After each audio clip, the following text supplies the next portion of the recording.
What's up? What's up? What is up? It's another Friday. So you know what we do? We get together and we record the Ball Hog Sports Talk, where sports, business, and entertainment collide. The entire crew, all three of us are in the building.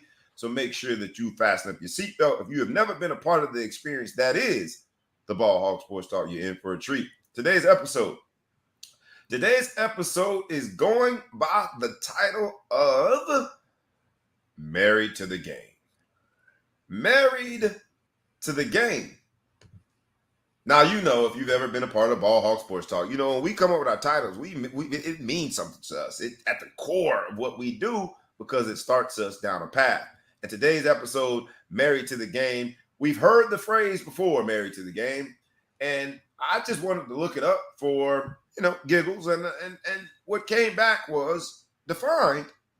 To be married to the game then means to be so serious about your work, so committed to your job that it is like a marriage. For those of us, all of us on this particular team in this particular show, we have experienced marriage and we know that it can be a very difficult, turbulent. Uh, I don't want to use too many more words. I ain't gonna get nobody in trouble, but marriage can be a rocky experience.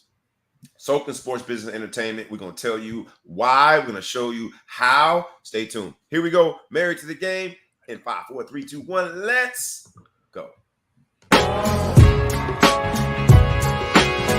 Wake up, wake up, wake up, and stay woke. Because this is the Ball Hog Sports Talk with your boy, B. Brown, ESQ, a.k.a. the Ball Hog, a.k.a. the Mouth of the South. This is the place where sports, business, and entertainment collide.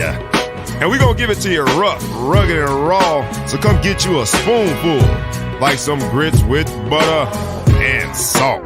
You know how we do it in the South, y'all. Make sure you do not get caught in your feelings. Strap on your seatbelt and enjoy the ride. Come on, let's go.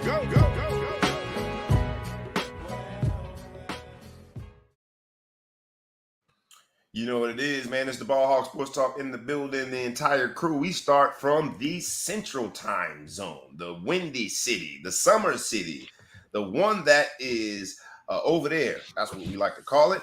But we happen to have the man, the myth, the legend from over there right here with us in the Ball Hog Sports Talk, a part of the crew, none other than the Big Flow Show. What up? Man, what's good, America? What's good, you young fellas? Getting ready for another good weekend. It's beautiful out still. What can I say? Hey, man, you're going to say a lot, and our audience should know that. You're right. You got a lot to say. We going to do what we do. Rough, rugged, and raw. As always, on the East Coast, we also have Thou Shall, who shall be known as the resident Boston fan, our guy, the one who puts it all together, ETPL is the producer. What's up, good brother? What's going on, fellas, and what's going on in the rest of the world? Happy Friday. Ready for a lot of sports going on, so just trying to keep up with everything, but good to be here. Look, Married to the Game episode, man. We got some good stuff. Glad you're here. We have the Big Flow Show from Central Time Zone. We have ETP from the Eastern Time Zone. I happen to be B. Brown, ESQ, a.k.a. the Ball Hog, a.k.a. the Mouth of the South, a.k.a. Mr. Excessive, a.k.a. Breezy. I said it that fast, but we going to hop in. Married to the Game, y'all. We've all experienced marriage. And I ain't going to put nobody on the spot to try to actually come up with a word to describe marriage. Ooh. Getting dangerous. But go ahead. Real dangerous, slippery slope. But we all can attest that it ain't always easy. In fact, we might even say sometimes it feels downright difficult, impossible, the insurmountable uphill battle of figuring out this thing called marriage, because men are from Mars and women are from Venus, or whatever the saying is. We're just different. It's two people trying to share one space. It's two lives trying to come together as one life. It's all of these things. But I thought if there was anybody that was beyond the difficulties of marriage, that was beyond the rocky, turbulent times, that was beyond what I would say mortality of marriage, was Tom Brady, the GOAT. And here we find out in this week it's been rumored that the reason that Tom Brady was, I won't call him a no-show. Yeah, I can call him a no-show. He was a no-show in camp. And y'all know I kind of went in on that. Like, if that was any other quarterback, if that was Cam Newton, I went in on that. But now I feel a little bad because the man reportedly was trying to keep his marriage together. Marriage might be on the rocks because he's married to the game. Bear with me here. And wanted to still do what he loved to do, play football. Giselle might be out. ETP, it would be criminal for us not to throw it right to you, our resident Boston everything fan, your guy, who should, I thought, be giving out marriage lessons. The man been married to the game of football so long that he is playing with people that were not even born when he started playing. Go figure. But because he was married to the game, his marriage, that perfect marriage to Giselle, we thought that he had everything, the entire world, right at his fingertips. The man might be going through the good old big D word, divorce. What say you, ETP? Say it ain't so. I have no real idea what's going on, but I just do find it really interesting. I think the strangest part about all this is you have a situation, like, it's weird to me that it's a problem for him to keep playing and it's affecting his personal life. I know that it's a major commitment. Obviously, it's, it puts a lot of strain on the entire family. The kids don't, you can't redo the experiences with the children and all that comes with that. But you also can never play the sport that you love. Once you leave and once you walk away, you can't go back. So it's this real, like, rock and a hard place for him. Man, F them kids. F them kids. I'm just joking. Okay. I use some of the comedic terminologies, F them kids, but because you talk about commitment and you're saying football, but commitment is the same thing true in terms of marriage and your lifestyle as a dad. So yeah. I mean, I guess the two are honestly, and look, I'm making light of it because I've talked about just how perfect the man's life is. The fact that he has won so many Super Bowls and seemed to be in the perfect system when it came to playing quarterback, right? Drew Bledsoe getting hurt, just timeliness of all his opportunities. Just, to me, it seemed like he was always winning the lottery. And I guess to think that even the ultimate consummate lottery winner who seems to have life perfected would still be vulnerable to the challenges of marriage I think it makes all of us kind of take and say, and look, we're going to poke fun at him because he's Tom Brady. But marriage is tough without, the elephant in the room that, bro, you're supposed to retire and be more available, accessible, and be more of a dad and a husband. And look, you're married to the game, the proverbial game, the game of football. That commitment seems more meaningful than the one that we were hoping you would have at home. And Giselle seems to be fed up with it. So I wish him the best. But here on the Ball Hog Sports Talk, because we license do a lot. We talk sports business entertainment, but we're relationship experts too. How do we advise? Big Flo Show, what do we tell him? Tom Brady calls us. Oh, I'm sorry. I didn't mean to interrupt you, ET. Go ahead, bro. No, it stresses me out. This whole thing stresses me out. So but the word marriage? I think, what do you mean? This topic the word marriage. No, I think it's the same thing.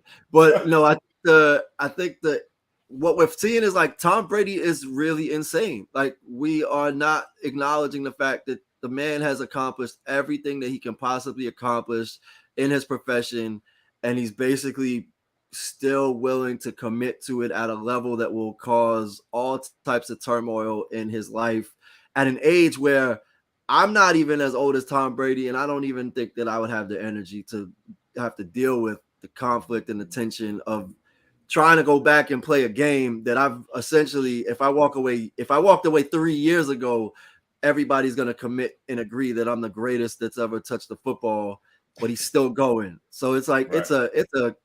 It's an addiction to no end. Like, to what point is he gonna just finally say, you know what, I think I'm good here? Like, he's willing to risk pretty much everything at this point. Risk everything. Risk it all.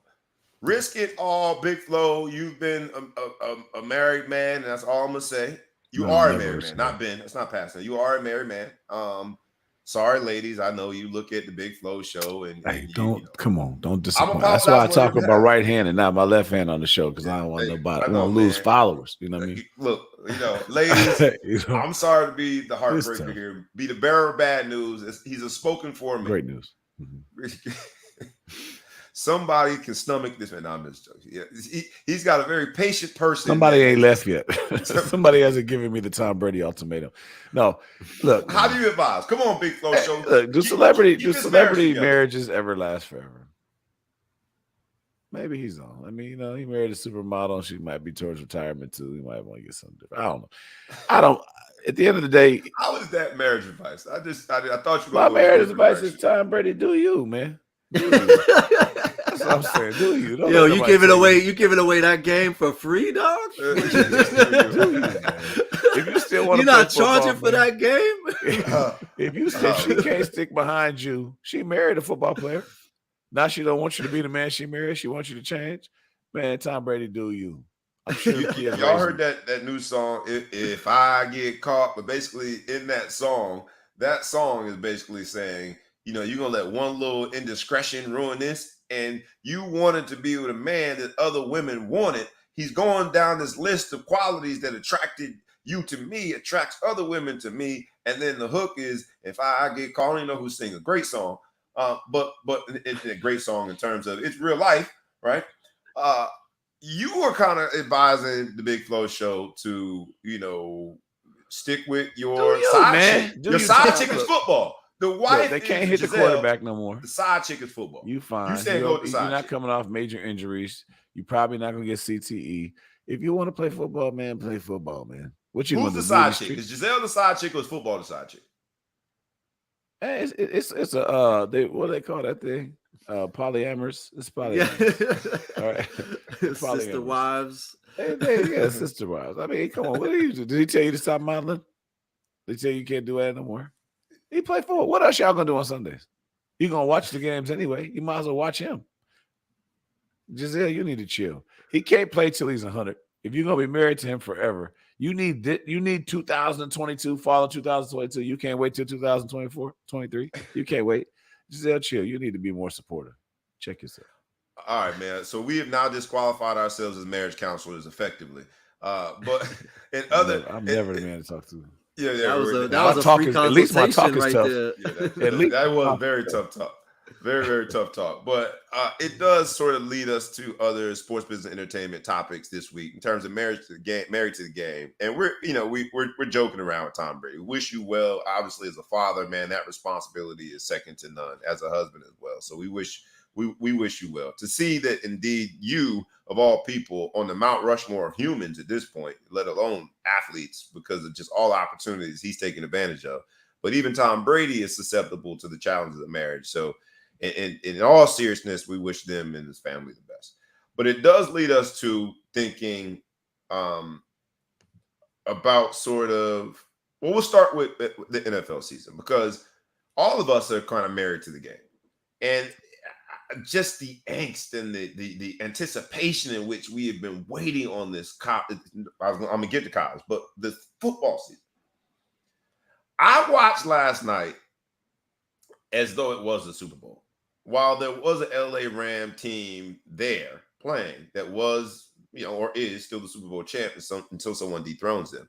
It's the first game of the year, and yet I just couldn't get enough. Now, I thought, Josh Allen played a great game. I thought the Rams had the Super Bowl hangover that we come to expect. But at the end of the day, it's interesting to see just how addicted we are to football. Did you guys watch the game last night? What did you think? And we'll then get quickly into this coming weekend of NFL football, because we got the bowl that is Baker Mayfield, the Baker Bowl, the Carolina Panthers versus my Cleveland Browns. So we're gonna get to that, but we'll start with: Did you guys watch the game last night? What are you looking for in this week's NFL opening weekend? And then we'll end with Baker Mayfield. What did you guys think last night? Start with you, Big Flow Show. I watched the game. I didn't watch all the game. I had some watch my baby girl play a little volleyball. Came back and watched a good piece of the game. It looked more than a hangover to me. It kind of looked like You think they saw it? they looked figured out. They looked like somebody figured them out. I thought I saw one nice little run by Cooper Kupp towards the end with a couple stiff arms, but that might not have been the starters out there. I don't know. They just looked like look. Let me say this: Buffalo's not worried about playing them again, and the Rams don't want to see. They don't want no smoke. That's all I'm saying. It looked more than just a hangover. Buffalo looked good though. Buffalo looked like they beat the hell out their ass again. Like what? Yeah. Maybe Von Miller was the difference. Maybe that's it. Maybe it's Von Miller. Because they got whooped. I don't know. Look, in this episode of Married to the Game, the Rams looked like they spent the entire offseason partying. They did not look like they were married to the game. They did not look like they had put in the work necessary to repeat. They did not look like they were still hungry. They did not look like they were the team to beat. And not only just heck with the NFL, they didn't look like they were the team to beat in their division. So ETP, the other team in that game last night, Buffalo, though, they look darn good. Now, I know that means AFC East might have a new sheriff in town. And look, they sort of took the title last year, but it felt as though Bill Belichick and even our guy, Matt Jones, was going to figure it out. I don't know if they can. Buffalo looks a little too far gone. They look in the next level. We'll see what New England's able to do versus the Cheetah and the Miami Dolphins and Tua this week. But as we started with Tom Brady and his marriage woes, I think last night watching Buffalo, I think we're going to see a whole different dynamic in the AFC East too. What say you before we move on to the Baker Bowl? Yeah, this is never count out Belichick, but at the same time, I mean, what this man's been coaching in the NFL for 50 years at this point. So at some point, the game starts to pass you by. I think, the Patriot way and getting players to buy into it, it's tough. I mean, with all this guaranteed money going around, it's just a different system. But that being said, I mean, the Bills look great. They look like they're going to walk, they're going to walk to the AFC the AFC East division title easy. And then even we'll see what Miami does, right? So, I mean, there's nothing that the Patriots have done from last season that makes them look better. Mac Jones might have improved. And, there was all these pictures in the offseason that he's in better shape. He's, put on a bunch of muscle, all of this. But without the cast, because Tom Brady for the first, half of his career, he was able to figure things out because he had the top defense in the league pretty much annually, right? And right. Because the Patriots aren't really looking like that type of a squad right now, I don't even know if they make the playoffs. So the Bills might be the Bills might be, the king, the king of the mountain or king of the hill for the next few years. And then the Dolphins, we'll see if Tua, if Tua can really pan out and they get that team together. I'll never say the Patriots are going to be the worse than the Jets, but the other two have a shot at making them look bad. Wow, you sound real honest today. Yeah, I was very honest, man. Look, I'm not even going to pressure you. Hold on. I'm not going to kick you when you're down. Absolutely, man. Hey, man. Oh, I don't lie. I'm not. You went too far when you say you don't lie, but it's not real honest. That itself is a lie.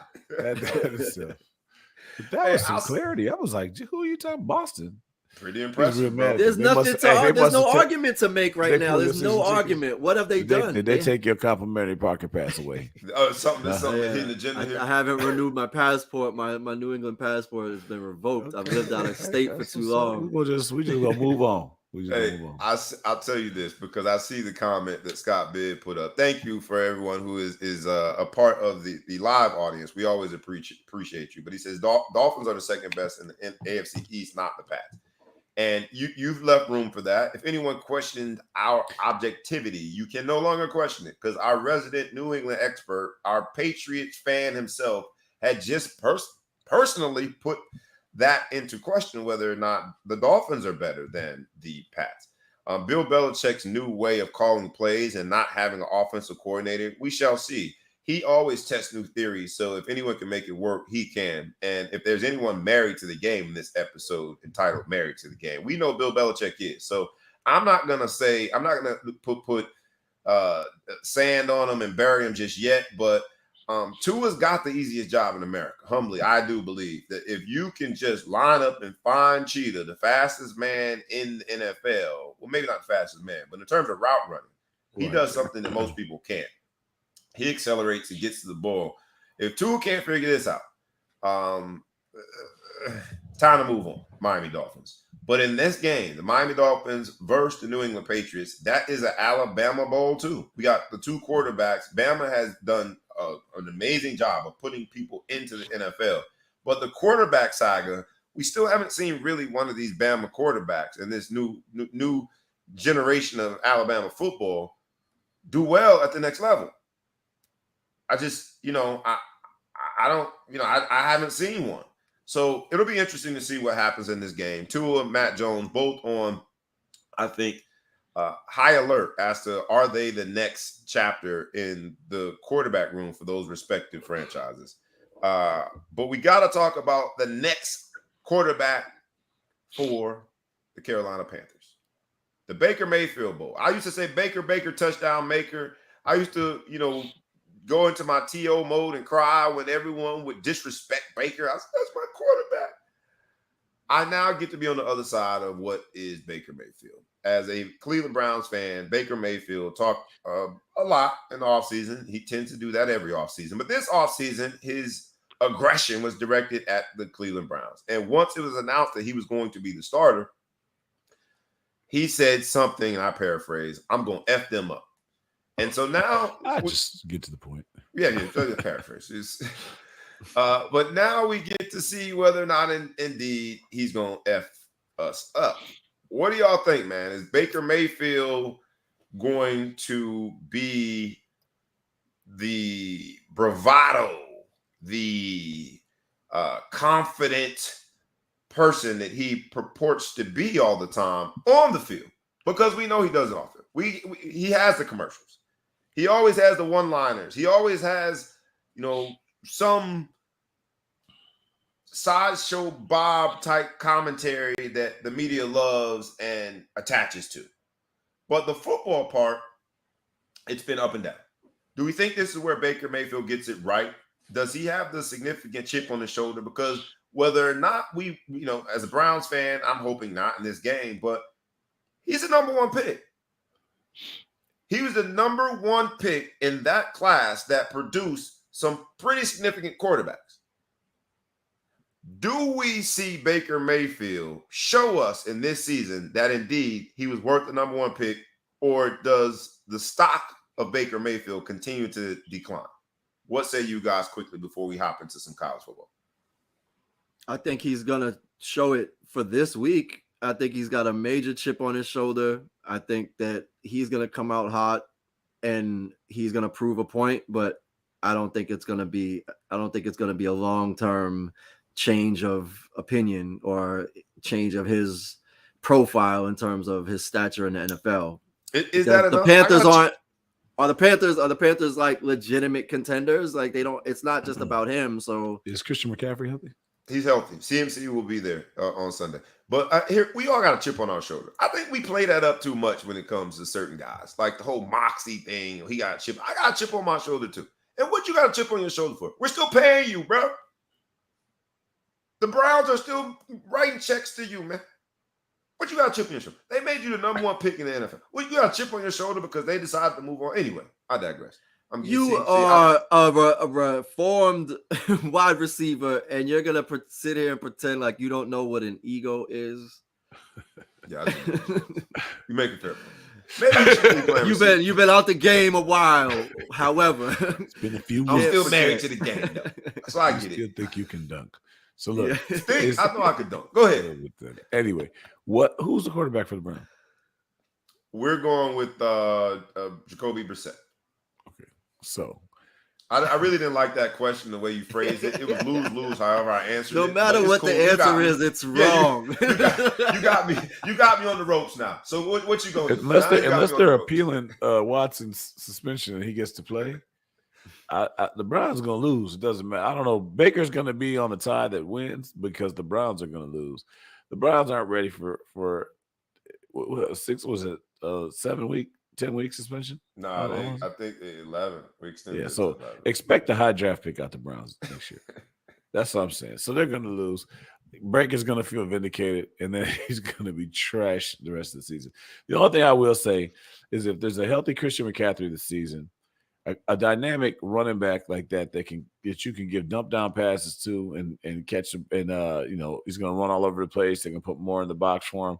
That's really going to help Baker. That's going to be in a situation that's going to help him out. So he may not look like he's complete trash this year, but I bet you they pick the quarterback in the draft next year. You know what? I'm not even going to argue that. And look, Scott Bibb, after I thanked you for participating and being part of the live audience show, you didn't go and say, and I read this comment, Browns are awful. No, we're not.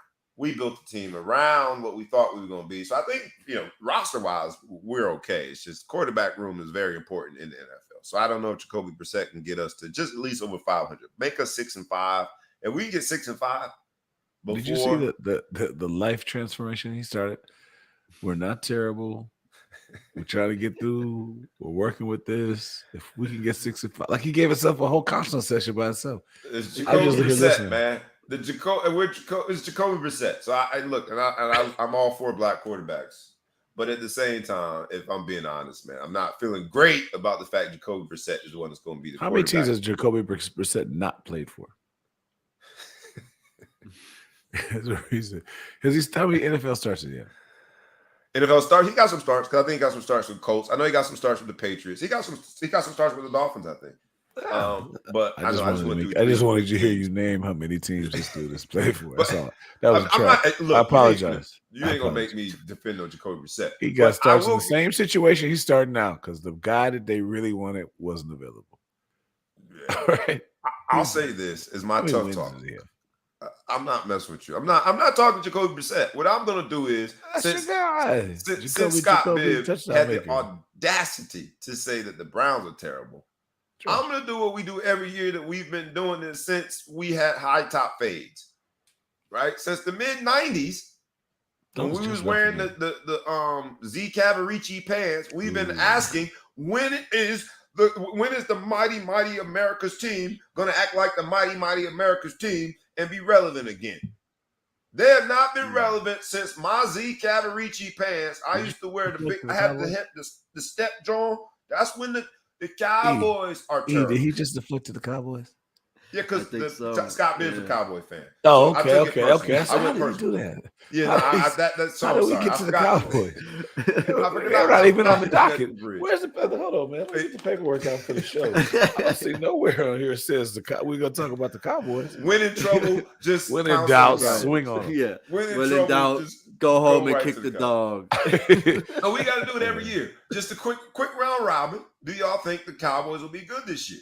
Yes or no? Simple yes or no. Hey, they're gonna be like the Browns. They joined the XFL this year, right? Or what? the NFL needs to do that because although my Bears would be gone, like Premier League soccer, I think it is one of these soccer leagues. Put them in the lower league. If you're not real good, they kick you down and they graduate somebody from the juniors. That's so terrible. But I think the Bears probably would be what do you call it, XFL or whatever, USFL, whichever league is defunct. While you're finishing that statement, I just want to let you know that Crit says that no way you ever had a high top fade. You know damn well that you did the album. So, okay, look, I wish y'all could see his picture. Crit, if I could slap you, this dude head is balder than mine. He used to have dreads, but now he can't believe I had a little on top. So, I didn't have none. I never had any on top. In this episode of Married to the Game, we are married to the game, baby, when it comes to this football thing. So we shall see who do you guys have coming out, and just quick predictions, man. And it's the way too early predictions in the NFL that happens every single season. Who do you predict comes out of the AFC? Who do you predict comes to the NFC before we go to college football? I'll start because I'm putting you guys on no alert. I'm putting you on really this. On this platform to give me your prediction. So I'm going to start first and say, out of the NFC, I think the 49ers get it right.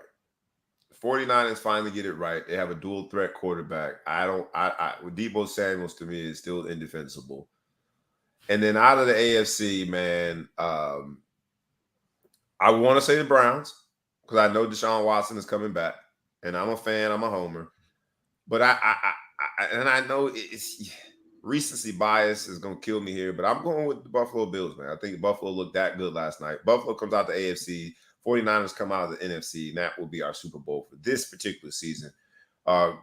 Quickly, who do you think ETP? Then we'll go to you, Big Flow Show. Then we got to hop into some college football. Out of the AFC, I'm going to go with the corniest man to ever wear a football uniform, Russell Wilson and the Broncos coming out of the AFC as a sleeper. And then I'm going to be ridiculous because I really wanted them to do some damage last year. But Jameis Winston got injured, so I'm gonna go with the Saints coming out of the NFC because I'm crazy. Love it. I love it. All right, we writing these down now. Writing them down, checking them twice. I went with Buffalo out of the AFC, and my man ETP. Who'd you go with AFC? Denver. Right. Who you going with? The Big Flow Show. And then out the NFC, I think it's going to be the 49ers. And you said who? New Orleans Saints. Who you got? Big Flow Show.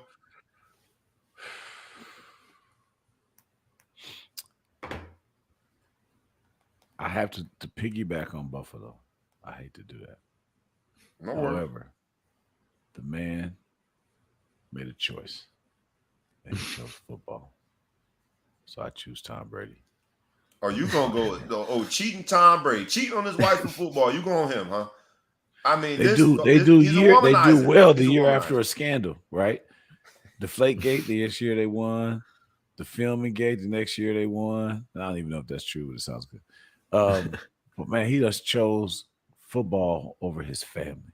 So I got to go with my man Tom. Anyone with that type of dedication. What they call philanderer, a womanizer. He is with his side chick as we speak. Football. Polyamorous. Polyamorous. That was polyamorous. So I'm gonna go Tampa Bay. We know that first Thursday night. I want to look at the numbers and see what the ratings look like. So we all have our predictions, and we will be able to determine whether or not they were even logical, probably within the next 5 weeks. So we'll revisit those. But I would love to see what those numbers are because America is married to the game. The NFL is big business because of the draw that it demands, right? They had my man Ozzy Osbourne out there, 73 years old, performing last night. At 73 years old, if you see me with a mic in my hand trying to perform in front of somebody, just tap me on my senile ass shoulder and tell me, sit your big grown I bet his wife didn't leave. I bet his wife didn't give him an ultimatum. You either gonna choose performing or stay here with me. Ozzy Osbourne was out there, man. It's big business, right? Huge business. We'll see what the viewership numbers looked like last night. I do want to see what the ratings were. But it's the big business, and the fact that America is married to the game has now translated down to college football.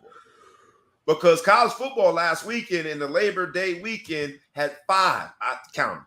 Not 1, not 2, not 3, not 4, but 5 straight days of prime time, action-packed college football in what is week 1. And we had some doozies, but America is married to the game.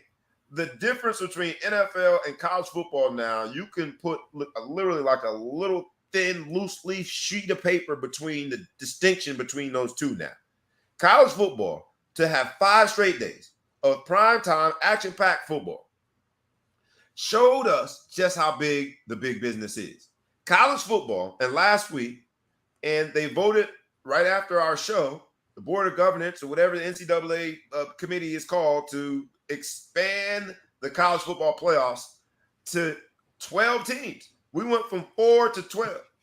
College football, over this last year plus, right? We just celebrated the 1-year anniversary of NIL, is now the place where student athletes go to make way more money than mom, dad ever made in year 1 through name, image, and likeness deals. The size of the business that is college football and the fact that America can't get enough and is married to the game is just unbelievable to me. And maybe it is at the risk of sounding old, but I reflect upon our experiences on the campus of the University of Notre Dame. I just look at the expansion of the university itself. I reflect upon like that one pair of shoes that you got in the beginning of the year. You were very careful not to mess those up, right? Some people even use their own cleats for practice cleats just so the game cleats were preserved. It was difficult to get a second pair of gloves. We had the old Newmans that as soon as you got them boys wet, they felt like cardboard. College football in that time frame has grown significantly because America is married to the game. Did you see something in college football last week worth talking about? I know you did. What do you think it was? I'll start with you, Big Flow Show. College football, week 1. I know, Northwestern was off because they had just come back from Ireland. Any other highlights from the college football mega conglomerate business that it is now from week 1 that's worth discussing for you? I just thought it was amazing how many good games were on Friday, right? They've been flirting with Friday for a while, but we're on the eve of these multi-skrillion dollar contracts that we're going out here making all this money. And I think there used to be like some unwritten rules. The NFL is for Sunday, high school football gets Friday night, and college football Saturday. Then we started doing a little Thursday, and so now college and NFL been competing on Thursday night. And they said, hell, what you say, Friday, high school football, I'm sorry, you're going to have to worry about your little $5 interest free. We got big business to make up. We're going to make Friday night games. And, if it wasn't for the fact that I was busy, it would have been fantastic. But it was some great football. And I just think it felt more like a bowl season than it did an NFL or college kickoff season. I felt more like we were watching bowl games, So I loved it. I feel like I hadn't been this hyped up for college football in a while for obvious reasons. I'm more hyped this year, but yeah, I loved it. I just felt like they spread the games out. You didn't have to choose as often. Big Ten still had their breakfast games at 11, but you didn't have to choose as often. You could kind of pick around and look and see, but it was great. That's what jumped out to me, the availability of games, and I mean, it stretched to Monday, right? It stretched to Monday. Literally 5 straight days. They have 5 straight days. Thursday, Friday, Saturday, Sunday, and Monday had games that were in the primetime slot. And we know Saturday, I woke up as early as possible, just excited about that original game day. And yes, it was Notre Dame, Ohio State. We'll get into that. But other games, we saw Bama. Bama did what Bama does, right? Looked like they didn't skip a beat. Their off seasons have to be amazing because they just reload. They keep winning the offseason when it comes to recruiting, and so they keep winning on the field. Clemson was the last of the games, but they look good. They were that Monday night game. We got to talk about Georgia. Georgia opened a can of whoopas. You know the whoopas? Don't you serve that with vegan. toast? Oh, it's a vegan meal? Okay. It's a vegan meal. A can of whoopas. There was some meat in that. Beat they brains in. So to me, Georgia looked the best. And then there was the LSU FSU game. That was the Sunday night game, I think. We like to call it Brian Kelly. Battle of the Midgets. But Brian Kelly, in his first game at LSU, how do I delicately say this? I ain't got to delicately say this. It's rough, rugged, and raw. Both teams look terrible.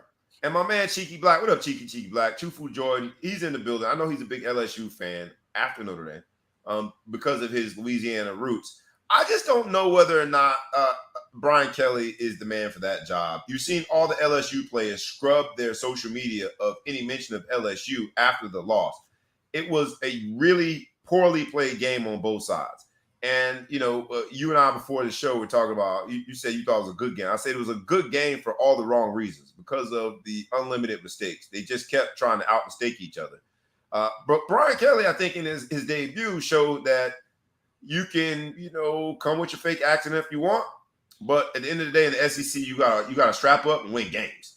And while they were playing a non-SEC opponent in FSU, they did not look SEC-like. I don't know. Did you like Brian Kelly in his opening game before we then get to talking about some Notre Dame, Ohio State, because it was also Marcus Freeman's first game. So what did you guys think about the LSU FSU game? Then I'm going to turn it over to you, Big Flo.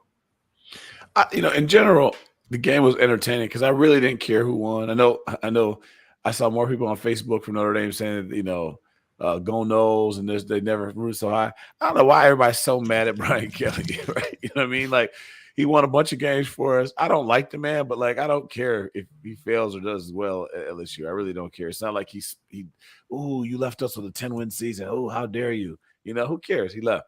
But it was entertaining as hell. I felt good for number 8 for a second when it looked like they were going to come back after he fumbled his second kickoff or punt. And then all of a sudden – the other guy fumbles and they drive back. So when you don't care who wins a game, that's fun to watch, right? It's fun to watch just the excitement, the turn, and see what happened. And then they forget to block the inside guy on the extra point, and everybody goes home. So, game was fun for me. That's in New Orleans. That game was in New Orleans. I think Brian Kelly put himself not on the hot seat. It's way too early for that. Stop it. But the fact that I go, granted, it's too soon for that. But players scrubbing their social media of all mentions and pictures of LSU, doesn't that look a little bit as though there's some disharmony there? In this episode of Married to the Game, from a marriage standpoint, if I'm going to scrub all social media, right, after we have a spat of some sort, at a minimum, we're right back at dysfunctional when it comes to a relationship. And I think his relationship with the players, his relationship with the program, his relationship with the SEC and the culture that is SEC football is at a minimum dysfunction.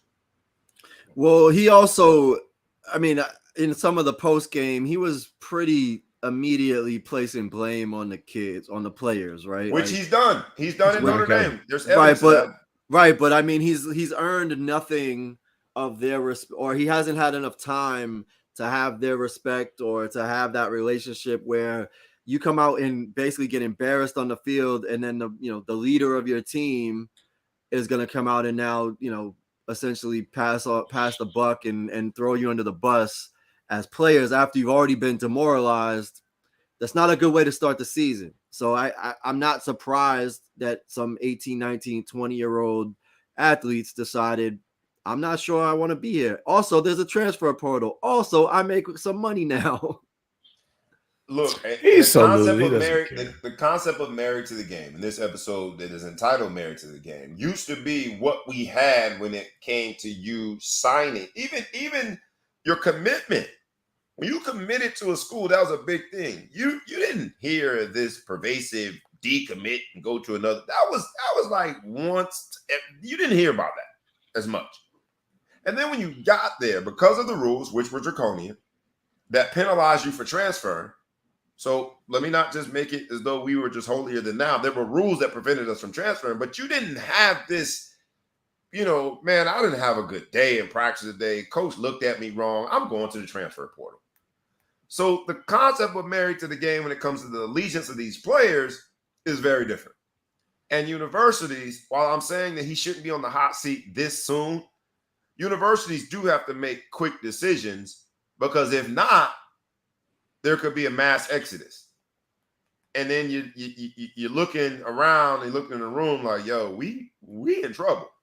To be in trouble from a talent pool standpoint in the SEC, you're walking the plank. That you can't go into games without talent. So we shall see, man. Again, I might be overstating it when it comes to Brian Kelly, but I don't know how long this honeymoon's gonna last. And this episode of Married to the Game, we are as a fast forward society. One point loss, and I don't know if this is gonna work, man. So in that case, we got to give Tom Brady props for holding on long as he can. He held on long as he can. In the one-game divorce society that we're in right now. One point loss, though. Big Flo. One point loss after some of the questionable antics of dancing with recruits that didn't go to Alabama. Now that after Southern accent, he can come back and talk to anybody, however he wants to talk to him. fake accents. He just so look, man. I wish him well. I think there's a body of work. Body of work. That's Brian Kelly, get these boys 10 wins today. Leave you alone, man. Get them up off you because they'll leave you right there high and dry. The other game, man, that I definitely have to talk about because I came on here and I predicted that Notre Dame was going to win 31-30. And two things. I was out of my rabbit mind thinking it was going to be an offensive explosion game because it was a defensive game on both sides.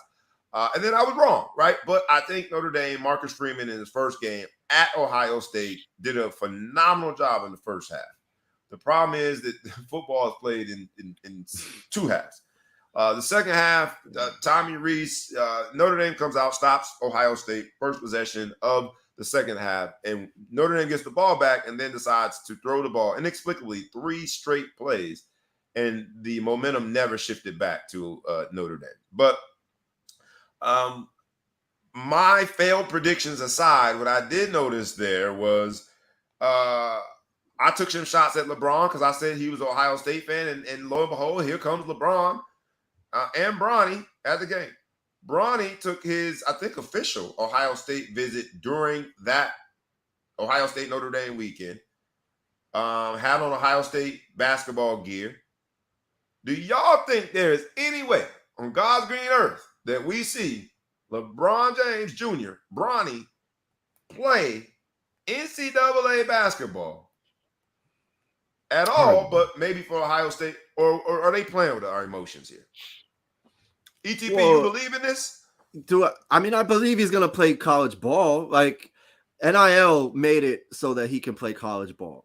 If not, I thought he was going to bypass the whole thing and do something else. Create a Bronny league. He's got that much cachet, but he does. But at the same time, it's the best platform for somebody that can make marketing dollars.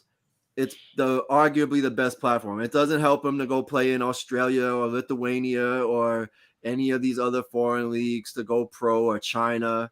That doesn't help him build the brand. Going into the G League for a year, that's not necessary. That's not going to get him as much awareness and promotion as if he goes to Ohio State or to Duke or to UCLA or to any of the major schools, Michigan, etc. So because he can make that marketing money, the best place for him to put his brand is on the biggest platform, and right now it's the NCAA. I'll give you that. Because what I was thinking is, if I look at the Ball brothers, all right, you had one that went to UCLA and did well on the court, which got him his draft status. You had one that tried to go to UCLA, didn't work out very well because by then the concept and the idea of the Ball brothers and what their dad was trying to do was fully embraced. And everyone knew still a shit. He was still, yeah. I mean that part. But then the third one who said, "Man, this whole college thing, y'all tripping." Who explored every opportunity and went and got paid, paid in Europe. I thought had it right, yet he never really sacrificed his overall draft stats. Right? He still was. Well, he's number 2 or number 3, whatever. He's still top 5. Yeah. Right, still top 5 pick. So that's why I'm thinking Bronny, like if you think of the brand value of the Ball brothers, you compare that to Bronny, not even close. So we'll see. But you make a good point with NIL. It makes it such that he can take advantage of that and capitalize off it and get some opportunities that would be financially rewarding. Big Flo Show, yes or no? Does Bronny James ever play for the Ohio State?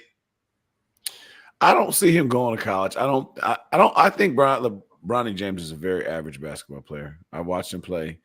I don't think he's just an NBA shoe-in like his dad's making him. And I think the best way to try to get him into the NBA is to bypass college, because I think college is it's like the great equalizer. Like they're going to go see it. There's no control. There's nothing he can really do. His dad can't help him. Do nothing for him. Yeah. I think he'll get exposed. He's definitely not a one and done, and I think he'll get exposed. So I don't see him going to college. I see him doing something kind of more Ball brother-esque. Go find some other team somewhere where LeBron can control everything. The ball can be in his hand. Everybody could, force him to get his stats and do whatever he's got to go do. He can't do that in college. And especially at Ohio State. Ohio State is, from a basketball program, very system focused. So we shall see, man. But it was I think one thing we're talking about this because of like one of the most absurd things that I think I've seen in relation to this type of a topic is that not only did he get fully dressed in an Ohio State basketball uniform and posted on his Instagram, but he's in the photos with his parents, one of whom is one of the most famous people in the world, and they're all wearing Ohio State merchandise or apparel, and he's not committed to the school. Like, it's like super absurd that he's just even putting this out into the atmosphere. It's like, are you really grasping at straws to try to validate your prospect level? Like, why would you do this if you're not committed? It just doesn't make sense. Hey, in this episode of Married to the Game, your rhetorical question of why would you do this if you're not committed plays very well. I don't know. I don't think he's married to the game when it comes to Ohio State. Yeah. Got some more mentions. Some mentions. But the other person in that photo, the person who you accurately describe as one of the best basketball players to ever live, LeBron James. LeBron James was also in that photo, and this week, LeBron James and the LA Lakers welcomed somebody who's married to the game. When I say married to the game, I'm talking about he want all the smoke. He is a smoke connoisseur. He's a magnet to smoke. And even in his air quote welcome and introduction to the LA Lakers, he let you know, I'm smoke dog. When asked about him joining the LA Lakers, Pat Bev made it be known. I ain't joining them. They joining me. They didn't make the playoffs last year. I was in the playoffs. Pat Bev knows one speed, and it's full speed right through your chin. Does this marriage work out? And the episode of Married to the Game, if you starting off like that, man, like, don't we got relationship issues already? We know his issues are well documented with Westbrook, but for him to make that statement, I ain't joining them. They joining me. I love it, though. Pat Bev for president. Is Pat Bev and the Lakers, is this experiment going to work? Is this marriage, does it have any chance? Because you've been at somebody's wedding, and they say, if anybody has anything to say, you wanted to raise your hand. Like, man, they ain't going to be married next week. But instead, you just enjoyed the cocktails, right? This seems like one of those situations. Speak now, forever hold your peace. Shouldn't we be speaking now? This thing is a train wreck waiting to happen. What y'all think, man? I don't know how you start a team that has a certain someone on the team, LeBron James, and coming out disrespectful like that. I mean, what's the upside? Me and a good friend of mine, Mosley, like to always ask the question, what is the upside? Like, what possibly good could come from that? They're joining me. Did you object to the trade? Did he not have a no trade clause or something that he needed to have? He doesn't want to be there. Ain't nobody gonna waste no trade clause on no Pat Bev. But anyway, go ahead. Ashley Larry. I don't know. He needs to get out there and do something different, man. I don't understand. That's not a good way to start, but winning cures all woes. So if they win, they'll be fine. Except for if your name is Kevin Durant. And then somehow that makes it worse if you win. Fair. ETP, are we watching the makeup of marriage counseling, imminent marriage counseling by like Christmas game? This seems like before we really even get into the meat and potatoes of the season, this dysfunctional marriage is going to be questioned. I mean, at some point, because it was dysfunctional last year, right? So it's like at some point, if it's so dysfunctional, maybe you don't try to fix it. You just try to add more dysfunction, and maybe it'll all work itself out. Like, are you talking about the Nets? Oh, my bad. Yeah, precisely. So it could go either way, right? Like the idea of the two of the biggest talkers in the league right now, Russell Westbrook and Pat Beverley, always, have something to say. We've all been on team, whether it's recreational, organized sports, there's always somebody on the other team. You're like, man, I hate, he will not shut up. I hate him. And then something happens, you end up on the same team, whether it's, pickup basketball or it's an all-star game or something where you end up on the same team after hating them. And you're like, you know what? I'm glad you're on my side. And now I'm supporting everything that you have to offer, and go make their lives miserable, and we're in it together. So I think it could work out. But at this point, they just need to be ready to change up the standard. So right. Pat Beverley, I don't think it's going to live and die with now the addition of Pat Beverley. I don't think it's going to get more dysfunctional with him. I don't think it's going to get more successful. It's just they need to move the pieces around and make it work. We shall see. I think if by game 82, this hasn't gone to an elevated level of dysfunction, I'll be the first one to go. They still together. Because we've seen a lot of marriages like, how the hell they still together? I'll go out on a limb and admit that I was wrong. If they still together by game 82, I would be surprised.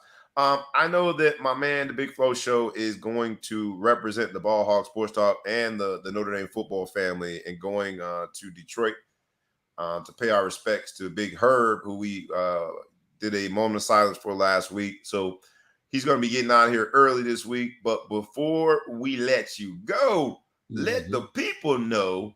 Hop on in, man, and we get sponsored. We do big things here. Go ahead, Big Flow Show. Let them know. So it's sports season right now.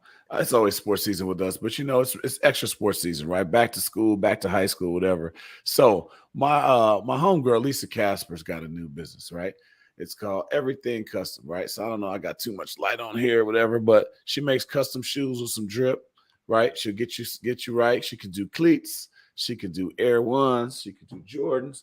But she made these custom drips. So my daughter's a sneakerhead, right? She goes to Naperville North High School. She made these custom shoes for her. As you see on the bottom, every custom thing, not everything custom. I had that wrong, but Lisa Casper. You can hit her on IG. I also have this is the initial drip that I see her make. Her son plays for University of Oregon, and I saw these. As you know, my son plays for Northwestern. My daughter's got her game day shoes that she does right. So again, she can make them guys, girls, however you'd like to see it. But I wanted to give a shout out because yesterday was my baby girl's birthday. She was super excited to get these shoes, and I wanted you guys to be able to do it. So hit her up on IG, Every Custom Thing. Lisa Casper, my homegirl. Love you, lady. Go Cats, go Huskies. I'm going to have to say go Ducks too, because their son's with a duck, and they need to bounce back a little bit, but we're not going to go there. So I appreciate y'all. Big Flow Show, man, like always, man. We are married to the game when it comes to fashion. That's why we always look so fly. But you're also married to the game as a parent, man. Shout out to your daughter and her birthday. Not only that, but also doing her thing as a youngster, sophomore, right? On varsity volleyball. Sophomore player. Verse varsity starts this week. She's been balling, y'all. I've been bragging about my son, but you're about to start hearing all you want to hear about Bella, because she's starting to do her thing, and I'm really proud of her. And gonna do it in style, man, because of the drip that she has by way of dad, man. Drip. So shout out to her, man. Please like, comment, share, tag a friend, tag a foe, tag anybody that you know, and please subscribe. But also, please support the people that support us. So you have that. With that, my man, be safe on that road, man. Represent. All right, y'all. Peace to the family, man. Peace, my Thank brother. you, sir. Peace. Then there were two. ETP. We got two more topics. Married to the Game. Two more topics before we get out of here. The one that I got to talk about, and maybe it's better that we just start with, the perfect setting. The most perfect, imperfect setting for real sports talk. We know normally real sports talk happens at the barbershop, where everybody is Stephen A. Smith.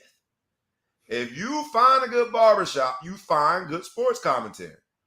And the Ball Hawk Sports Talk, Sports Business Entertainment Collide. We love that.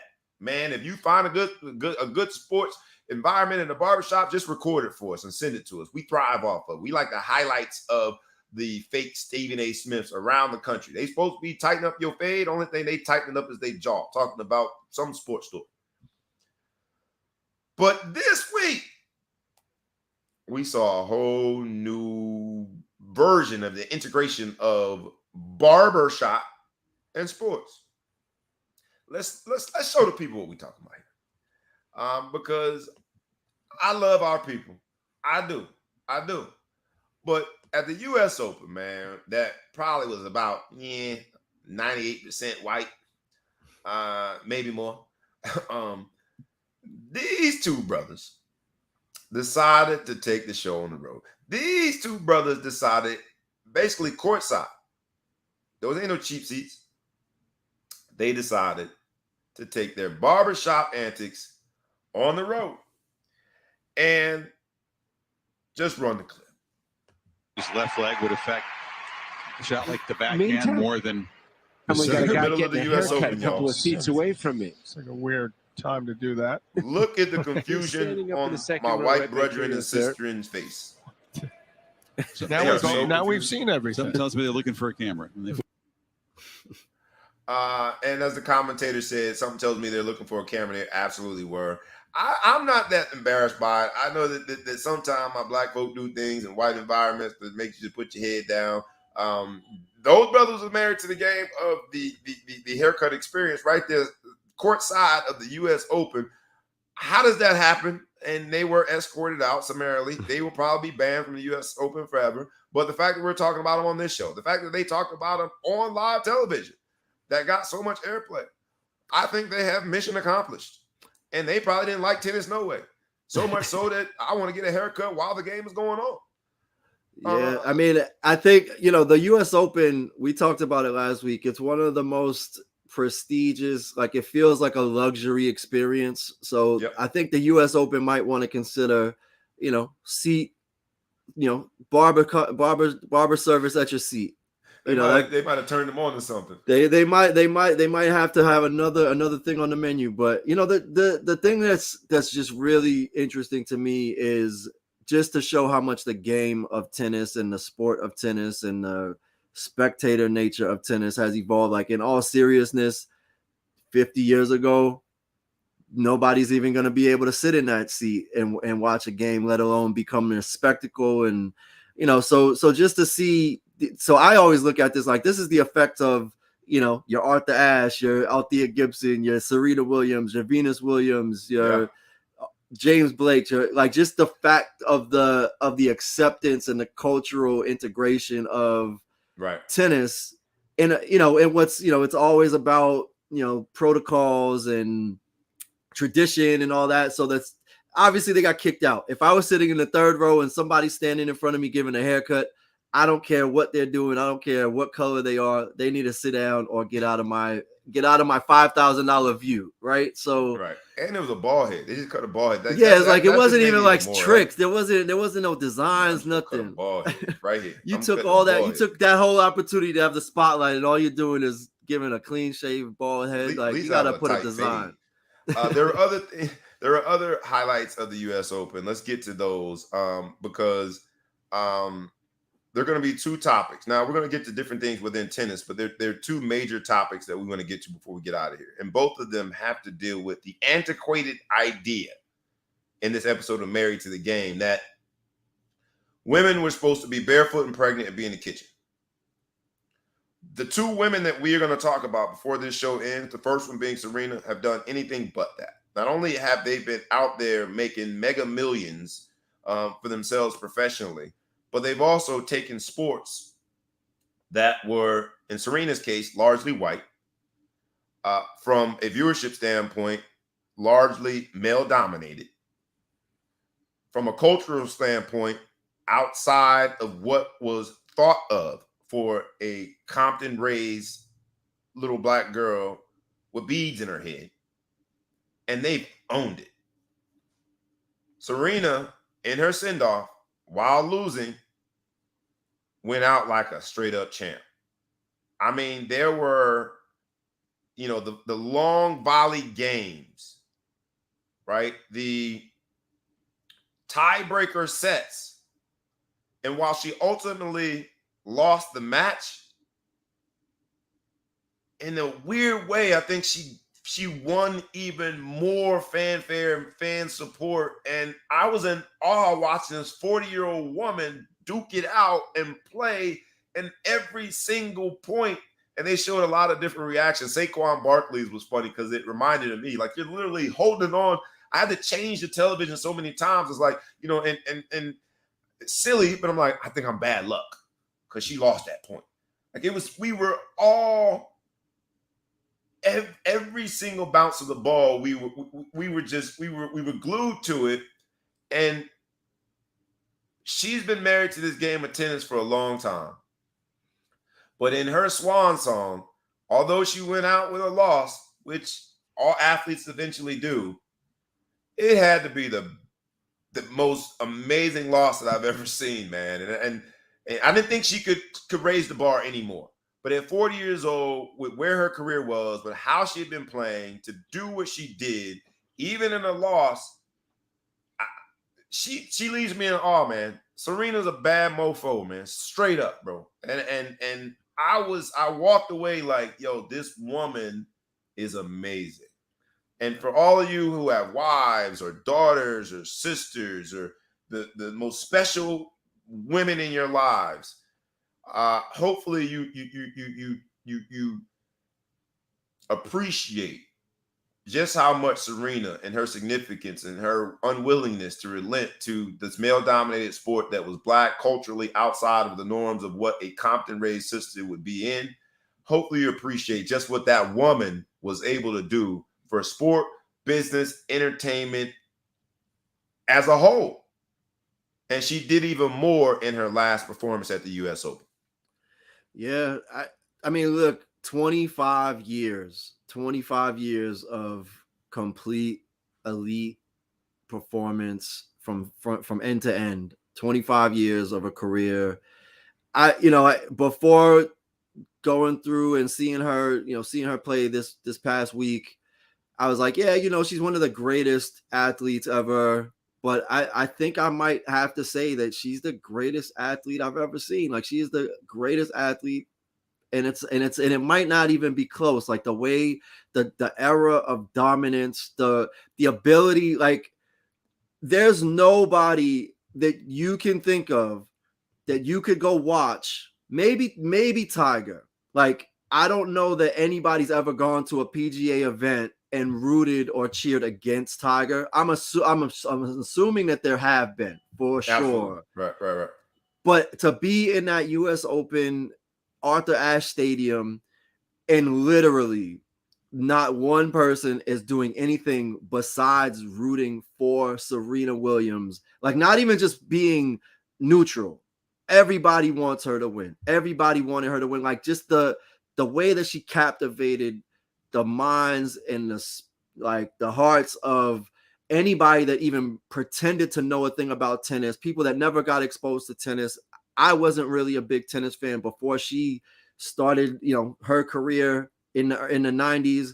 So just the effect that she had on the sport, on bringing new audiences, and the fact that nobody will say anything bad about her. Like, there's no Serena hater that will publicly admit it and say it to anybody that will listen. It's impossible. And there's no other athlete that has ever, I think, experienced that level of, like, awe and reverence as she has.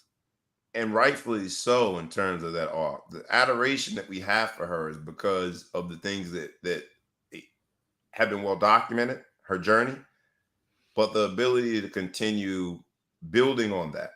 Even in her last outing, I think it's just a testament to just how truly married to the game she has been.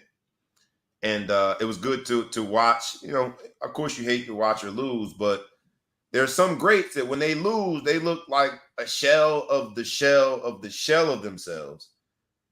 She looked amazing, man. I gotta put it out there. She looked amazing, and I found myself holding my breath every single volley. And for Serena, with all the things that we've already noted, to be able to captivate an entire country that way, shout out to Serena, man. Salute to her. Yeah, man. Salute to her. Now, we're going to get to another U.S. Open thing. We'll end with that. But before I do, I'm sort of going out of order because another great when it comes to women debunking the theory that they should be barefoot and pregnant in a kitchen, old school, antiquated ideas, Sue Bird. Sue Bird's last game was this week too, and Sue Bird went out similarly in terms of she didn't look like a 40-year-old woman. She didn't look like she had played how many seasons? I don't even know how many seasons she played. 13 sometime All-Star. I mean, she didn't look as though there was any major drop-off. In fact, in the penultimate game, she hit what should have been the game-winning shot, and defensively they broke down and they took it to overtime, and that ended up being the momentum that they never recovered from, Seattle. But she hit a shot with like 0.8 seconds left. She hit a 3 to go up by 2. And Sue Bird, similar to Serena, not only defied the logic of playing this male-dominated sport and doing it in a way and captivating people all the way back to their days at UConn and putting the WNBA in a spot where I think it has an opportunity to really take off from a business standpoint. I genuinely believe that. But she did it with such great style, poise. And so I just wanted to mention her along with Serena because the WNBA doesn't get as much fanfare and attention as tennis. But Sue Bird being someone that, you're not going to get any lower than 5. If you say all-time women basketball players, Sue Bird's not going any lower than 5. I don't care who you ask. So wanted to make sure we recognize her in her last game. Unfortunately, they were not able to overcome the Las Vegas Aces. So the Aces will be proceeding to the championship against the Connecticut Sun. But Sue Bird and the Seattle Storm and her role on that team as a seasoned upon seasoned vet in the same week that Serena went out and performed so well as a seasoned upon seasoned vet. Let's celebrate both of those sisters, man. Sue Bird, shout out to you for an amazing career. Just looking at all her accomplishments, it's impossible to say all of them because she's had so many of them. And USA Basketball, between her and Diana Taurasi, she's been the face of U.S. basketball internationally. She's been the face of the WNBA championships year after year. She's been the face of WNBA first team recognition. She's been the face of WNBA All-Star games. She's an assist leader. She did everything you can do within the sport. So let's make sure, I just wanted to make sure we celebrated her in this same show. I don't know if you had anything to add to Sue Bird. If you look at what she did at UConn, Big East Player of the Year, College Player of the Year, she's done it all in basketball. So I wanted to make sure we celebrate her. And this episode of Married to the Game, she was married to it for a long time. And when it was an illustrious marriage, shout out to you, Sue Bird. Anything to add to it, ETP? No, I mean, you summed it up. Just the list is countless in terms of her awards and honors and recognition. I just always found it really interesting with her that she really comes off as being super humble. Like all of this success from early on, she's basically never not experienced professional success, but she at least presents as somebody that really appreciates and has a respect for the sport, respect for her work ethic. She always shows up. She's ready to play. She's not, she's never really, I mean, I know WNBA players don't get a lot of opportunity to take advantage of the marketing, opportunities or the platform and be rock stars. But right. She was just she was kind of like a hard hat worker, but she was the best at what she did and what she did to, for the game for the past 20 years, which is obviously being taken to another level. Like, they lost to the Aces, who's still my pick for the championship. Asia Wilson, Defensive Player of the Year and League MVP in the same season. So the league is in good hands. Tough to see her go. Again, like between Serena and Sue Bird, you look at both of them and, you never want to see an athlete perform at a point where you realize that they have to go, or the Right. game is telling them to leave, but they're both leaving on their own terms. They both knocked at the door. They both played at an elite level up to the last minute. And maybe Serena comes back. She didn't seem too certain that she's not going to come back. Sue Bird was flirting with retirement for the past few years. I think she's probably, officially done, but it's tough. They both seem like they have a lot of gas in the tank, but definitely, I appreciate when people appreciate their, they respect their genius and their talent, and they put in the work, and they give everything they have. And neither one of them owes anybody anything. They don't owe anything to the game. Superstars, and obviously will go down in history. In fact, I would say we owe them. They both are ambassadors of the game, both domestically and internationally. And shout out to both of them, man. In this episode of Married to the Game, I just think that the outdated images of how we think of women in our society, both of them took the bulls by the horn in the sense that they did it their way, but did it in an exceptional way. So shout out to her. Other news for U.S. Open, to get back to tennis, because there's a brother who is doing some unthinkable things. I'll let you describe, because you are more the tennis aficionado than I am, but and you knew the backstory. I didn't realize there was a backstory to this brother. He's gone further as a black tennis player. He's gone the furthest since Arthur Ashe in the U.S. Open. Did I say that correctly? He's the first black male player since Arthur Ashe to make it to the semifinals in the U.S. Open, and that's now on the 50th anniversary of the last time Arthur Ashe made the semifinals, who the main stadium is named after. So definitely, I mean, I think what makes this really interesting is Serena and Venus, the way that they provided that representation of people that didn't always have access, and the elite level of success on the women's side. I think we've generally not really paid attention to how underrepresented the men's side is in terms of black Americans for sure, but even just black players in general. There's Canadians, there's French, there's some others. Right. But this is a guy that he basically grew up in a tennis center, because his father worked at the grounds, and they lived on the campus, and he kind of stumbled into an opportunity where he was able to get some training from a tennis pro at the center, and essentially set him on a trajectory to become one of the greatest, one of the best tennis players in the world currently. I mean, he's ranked number 24, but very unique, unorthodox path. Again, you have the Coco Gauffs, the Sloane Stephens. On the women's side, you have a lot of representation, but the idea that this story is one that hopefully is just the beginning, and starts to encourage a little bit more representation on the men's side. I mean, I know growing up, not very many people I knew that looked like me or that weren't white played tennis, and it never was accepted as kind of a reasonable sport for men or boys to be playing. So hopefully this could be the start of something. But hats off to him. Francis Tiafoe, he's bringing back representation. At a time when I think with the Serena, kind of going off into the sunset, most likely we're not necessarily seeing as much. We'll see who's going to carry the torch, and hopefully on the men's side he can continue that representation. Absolutely. And this episode of Married to the Game is the episode title of Ball Hawk Sports Talk. There's NBA Hall of Fame news. We'll probably get into that next week. I saw Swing Cash is going to be inducted. Manu Ginobili, Tim Hardaway Sr., obviously.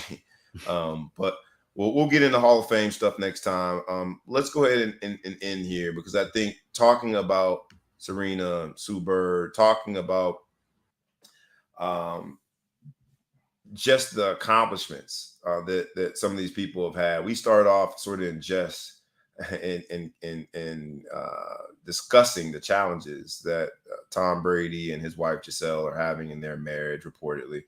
But I'll end here a little more seriously, because when we discuss athletes, talk about the contributions that they've made to the game, even Tom Brady, right? 20 plus years now. But specifically, when you think of the sacrifices that Serena Williams has had to make, when you think of the sacrifices that Sue Bird has had to make, when you think about the fact that a lot of these women in their respective sports have been marginalized just because they're women. Sue Bird's accomplishments on the basketball court are amazing, simply amazing. You watch her play as a purist of the game, simply amazing. Same thing with Serena in terms of tennis.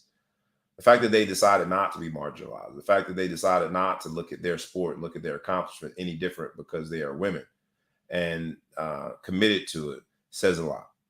And this episode of Married to the Game, we started with the sort of definition of that phrase. And like I said in the beginning, I'll say again, to be married to the game then simply means to be so serious about your work, so committed to your job that it is like a marriage. It's obvious that they did that and then some when it came to their sport. But those particular athletes, especially Sue Bird and Serena Williams, luckily for us, they saw their job as also transcending the sport, lifting it, making it more accessible to young girls across the world, to young girls across socioeconomic groupings. And so for that, they were so committed to that part of their job. They treated it like a marriage. And for that, we are all better off. So in this episode of Married to the Game, we end there. We salute both of you, Serena, Sue Bird, off into the sunset. Enjoy your retirement. They're going to do phenomenal things in business. Both of them already are doing phenomenal things in business. I hope that there's another young lady somewhere looking at your accomplishments and knowing that they too can do it. We appreciate your contributions to both your respective sports, but to the culture of sport, and letting us all know that women can do it better. And they both are a testament to that. We ask you, like we ask you every week, humbly, please like, please comment, please share, please tag a friend. Hell, you can tag a foe, tag anybody that you know, and please subscribe to both the YouTube channel and to our podcast. I am your boy, one of the threesome, trio. I'll say trio, better way, more wholesome way to say it. I'm part of the trio that is the Ball Hawk Sports Talk. B. Brown, ESQ, aka the Ball Hawk, aka the Mouth of the South, aka Mr. Success and Celebration, aka Brady. This has been another episode of the Ball Hawk Sports Talk. This episode, Married to the Game. Please share it, and we'll see you next week. With that, enjoy your weekend. Love the football that is in the weekend. And with that, we is out. Peace.